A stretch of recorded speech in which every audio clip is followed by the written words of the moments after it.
अस्सलाम वालेकुम।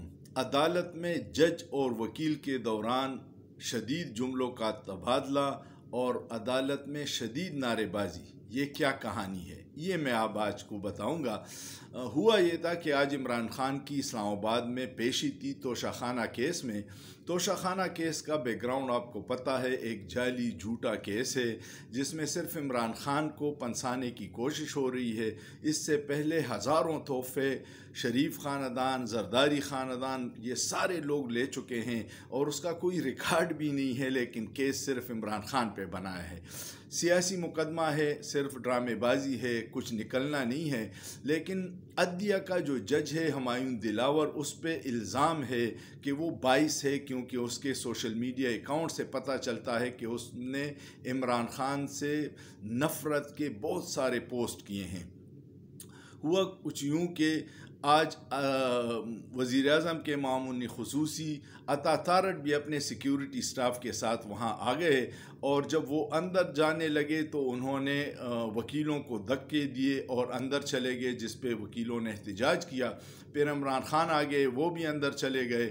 इस दौरान काफ़ी धक्कम पेल थी, मीडिया के लोग कुछ बाहर रह गए, कुछ अंदर रह गए और 10-15 मिनट तक इसी द कंपेल के बाद प्रोसीडिंग शुरू हो गई। प्रोसीडिंग जब शुरू हो गई तो अदालती अमले ने इमरान खान के सामने एक कागज़ रखा कि आप इस पर दस्तखत कर दें, जिसके जवाब में इमरान खान के वकील पंचोता साहब ने कहा कि पहले हमें ये दिखा दे कि इस पर क्या लिखा है। जिसके बाद जज साहब इंतहाई गुस्सा हो गए और उन्होंने पंचोता साहब से कहा कि शट अप, जिसके जवाब में फ़ौरन नईम पंचोता साहब ने भी कहा कि यू शट अप। और इसके बाद माहौल इंतहाई ख़राब हो गया। वकीलों ने नारेबाजी की कि 22 जज नामंजूर और 22 जज नामंजूर, जिसके जवाब में अता तारड़ के साथ जो मुस्लिम लीग नूनी वकील आए हुए थे, उन्होंने नारेबाजी की कि हम जज के साथ हैं, अदालत के साथ हैं। इस दौरान एक वकील साहब ने अता तारड़ की ऑडियो क्लिप जज साहब को दिखाई कि ये कल से इनका प्रोग्राम था। ये अता तारड़ की ऑडियो क्लिप है जिसने लोगों को पैगाम दिया था कि कल आप सब लोग पहुंच जाएं, हमने अदालत जाना है। जब जज साहब को ये पता चला कि ये अता तारड़ की आवाज़ है तो फ़ौरन मोबाइल खामोशी से वापस कर दी, क्योंकि वो भी खड़े थे। इसी तरह नारेबाजी चलती रही और नईम पंचोता साहब को बार बार जज कह रहे थे कि आपने वो कला को प्रोवोक किया है। उन्होंने बात करने की कोशिश की, लेकिन जज ने कोई बात सुनने के लिए तैयार नहीं थे। इतनी देर में 15 मिनट ये सिलसिला चलता रहा। फिर इमरान खान उठ गए और उन्होंने सबसे कहा कि सारे वकील खामोश हो जाएं और इंसाफ लायर फोरम के वकीलों से कहा कि बराए मेहरबानी आप बाहर जाएं, और रोस्ट्रम पे आ गए। रोस्ट्रम पे आने के बाद उन्होंने कहा कि अता तारड़ का यहाँ क्या काम है, वो किस हैसियत से आया है और उसकी ऑडियो क्लिप क्यों उसने लोगों को बुलाया था।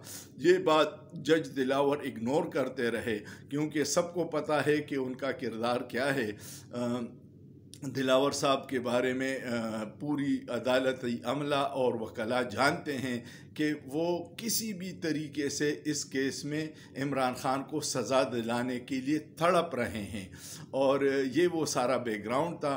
फिर जैसे ही ये बातें शुरू हो गई कि अता तारड़ का नाम आ रहा है, तो अता तारड़ चुपके से अदालत से निकल गया, यानी भाग गया।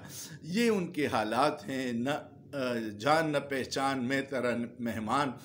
केस तोशाखाना का इमरान खान के ख़िलाफ़ है, अता तारड़ अपने बंदों के साथ अदालत आ जाता है।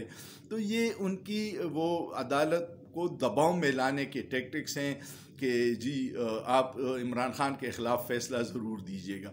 और उसमें जो बाद में प्रोसीजर कुछ देर के बाद रुक गई थी। जब प्रोसीडिंग शुरू हो गई तो एक गवाह से बहुत लंबी वो जो बयान है वो रिकॉर्ड हो रहा था, और उनके मैं आपको कुछ मुख्तसर पॉइंट रखता हूँ। ख्वाजा हारिस जो इमरान खान के वकील हैं, उन्होंने पूछा गवाह से, जो इलेक्शन कमीशन का कंप्लेनेंट है, कि आप ये कागजात आपके हैं। उसने कहा जी मैंने नहीं देखे, उसमें 2-3 मैंने लिखे हैं, बाकी नहीं देखे। दस्तखत आपके हैं, उसने कहा जी 4 पेजेस पे हैं, बाकी पे नहीं है। जो भी जवाब पूछता ख्वाजा हारिस, उसके पास उसका जवाब नहीं था। उन्होंने पूछा कि जी ये जो गिफ्ट हैं जो इसकी आपने फॉरेंसिक कराई है? उसने कहा नहीं। उन्होंने कहा जी आपने जो कीमत तयन की है ये कोई एक्सपर्ट से की है? उन्होंने कहा नहीं। हर जगह पंसे हुए थे, लेकिन क्या करें, हुकूमत का और कुछ शख्सियात का प्रेशर है कि किसी भी तरीके से इमरान खान को सज़ा देनी है, तो फिर जाली झूठे केसेस ऐसे ही होते हैं और अक्सर गवाह भी फिर भाग जाते हैं। लेकिन चलिए देखते हैं कि क्या होता है। आज की ये सूरत हाल थी कि जज साहब बज़िद थे कि मैंने हर सूरत में ये चीज़ें चलानी है, जबकि ख्वाजा हारिस ने कहा था कि हम छुट्टियों पे जा रहे हैं, आप 14 अगस्त के बाद ये प्रोसीडिंग रख लीजिएगा। लेकिन पता नहीं उनको क्या जल्दी है कि वो रोज़ाना की बुनियाद पे ये केस सुनना चाहते हैं और फैसला करना चाहते हैं। अब आवाम सब जानती है सोचिए, सोचना जुर्म नहीं है।